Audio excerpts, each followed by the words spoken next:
नमस्कार दोस्तों, हम आज आप लोगों के सुहाग गीत सुनाने जा रहे हैं। तो अगर हमारी सुहाग गीत आप लोगों को पसंद आए तो लाइक ज़रूर करना और अपने दोस्तों से शेयर करना। दोस्तों, आप लोग नहीं जानते मैं कौन बोल रही हूँ, मैं यूपी वाली बोल रही हूँ। ज़रा जल्दी लाइक करें, सब्सक्राइब करें।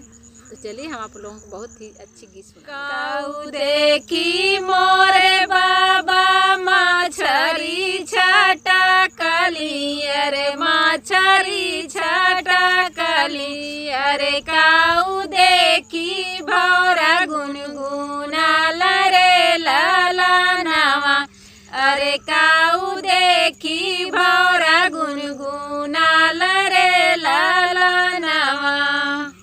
पानी देखी मोरे बेटी मछरी छटा कली, अरे मछरी छटा कली, अरे फूल देखी भौरा गुनगुनाल रे लाला नवा, अरे फूल देखी भौरा गुनगुनाल रे लाला नवा।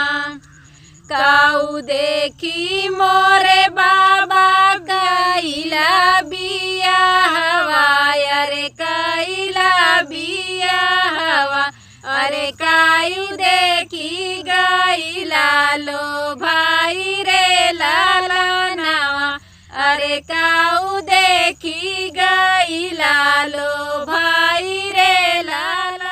घर देखी मोर बेटी कैली बिया हवा, अरे कैली बिया हवा, अरे बर देखी गैली लो भाई रे लाला नवा, अरे बर देखी गैली लो भाई रे लाला नवा। देखी मोरे चाचा मछरी छटा कली, अरे मछरी छटा कली, अरे काऊ देखी गौरा गुनगुनाल रे लाला नवा, अरे काऊ देखी भौरा गुनगुनाल रे लाला नवा।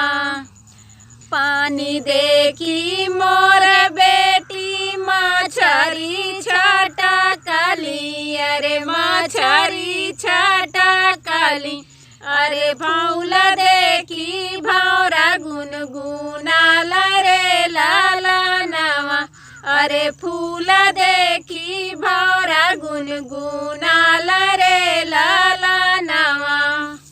काऊ देखी मोरे चाचा कैला बिया हवा, अरे कैला बिया हवा, अरे काऊ देखी गैला लो भाई रे लाला नवा, अरे काऊ देखी गैला लो भाई रे लाला नवा। देखी मोर बेटी कैली बिया हवा, अरे कैली बिया हवा, अरे नौकरी देखी गैली लो भाई रे लाला नवा, अरे नौकरी देखी गैली लो भाई रे लाला नवा।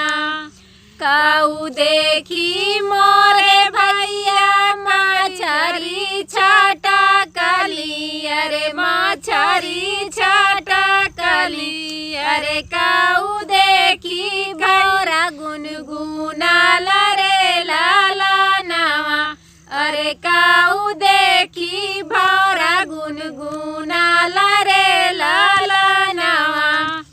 पानी देखी मोरे बहिना मछरी छटा कली, अरे मछरी छटा कली, अरे फूल देखी भौरा गुनगुनाल रे लाला नवा, अरे फूल देखी भौरा गुनगुनाल रे लाला नवा।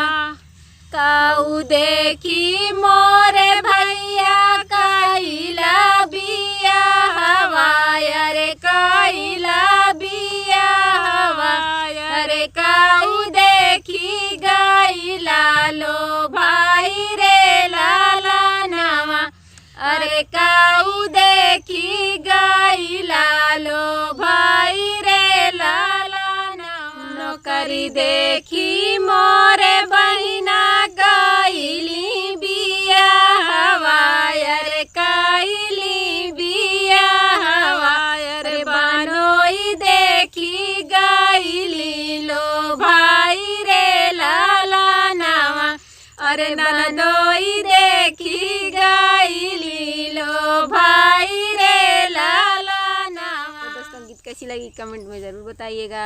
भाभी जी बहुत मेहनत से गा रही हैं, धूप में बैठ के। लाइक ज़रूर कीजिएगा।